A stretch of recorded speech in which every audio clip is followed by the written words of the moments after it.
பொறுக்கு விதை மரபினர் நாம். எப்படி பொறுக்கு விதை மதன்னு இருப்பாரு. இப்ப தோட்டத்துல கத்தரிக்காய் விளைய வச்சிருப்போம். அதுல சிறப்பா பெருசா காய்க்கிற கத்தரிக்காயை பார்த்து அதை விதைக்கின்னு ஒரு துணியை கட்டி விட்டுருவோம். மறந்து கூட பறிக்க மாட்டோம். முருங்கைக்காய் புடலங்காயில விதைக்கின்னு ஒரு துணி அப்படி கட்டி விடுவோம். விதைக்கு கட்டி இருக்குது அப்படிங்கிறது சாதாரணமா எல்லாருக்கும் தெரியும். அந்த விதை வீரியமானதா அதை வச்சிருவோம். மிளகாயும் அப்படித்தான்.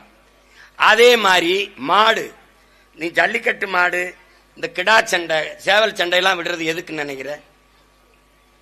கிடாய மோத விட்ட பரம்பரை. ஏன் மோத விட்டான்? அது வேடிக்கை அல்ல, விளையாட்டல்ல.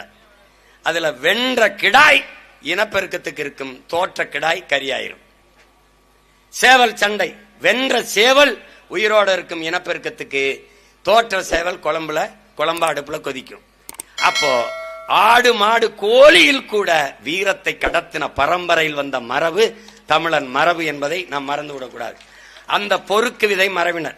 அப்படி சொரக்காய் காய்ச்சிருக்கும் போது இதை குடுவைக்கு, இதை சொரக்குடுவைக்கு விடுவோம் அப்படின்னு அந்த பார்த்து அதை நல்லா அங்கேயே முத்த விட்டு எடுத்துக்கிட்டு வந்து கழுத்தை அப்படி வெட்டிட்டு, தலை வெட்டிட்டு, வைக்கோலை வச்சு சுத்தி அதுக்குள்ள செறி வச்சிட்டோம்னா உள்ள இருக்கிறது அழுகி அந்த விதையெல்லாம் விழுந்துரும். அதை அப்படி கொட்டி அப்படி சுரண்டி காய வச்சு தண்ணியை ஊற்றி நல்லா இது பண்ணி அதுக்கப்புறம் அப்படி அறுத்து அழகுபடுத்திட்டு கழுத்துல கயிறை போட்டு அதை குடுவையாக்கி தேன் எடுக்க, பதநீர் இறக்க எல்லாத்துக்கும் பயன்படுத்தணும்.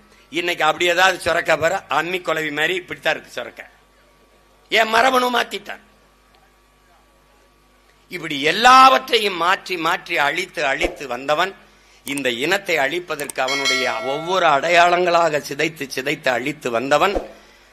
அதில் ஒன்றாக பனை, அவனுடைய பாரம்பரிய பனையை கை வச்சு அழிகிறான்.